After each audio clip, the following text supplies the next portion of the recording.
তাই খুশি তুমি?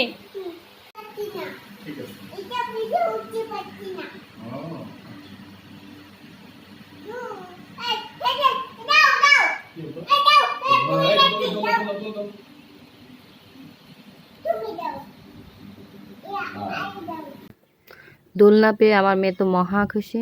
তার আনন্দ দেখে সত্যি খুবই ভালো লাগতেছে যে মেয়েটা আমার এত অল্পতে এত খুশি।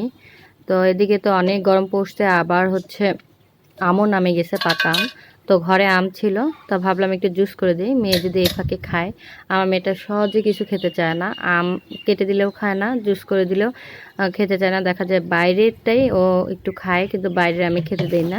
তো এখানে আমি আম ফালি করে কেটে জারে নিয়ে নিচ্ছি, আর দিয়ে দিচ্ছি একটু গুঁড়ো দুধ, চিনি পরিমাণ মতো, একটু লবণ দিয়েছি, দিয়ে ব্লেন্ড করে নিয়েছি। এই যে তৈরি হয়ে গেছে, খেতে কিন্তু দারুণ মজা ছিল। সবাই ভালো থাকবেন, আসসালামু আলাইকুম।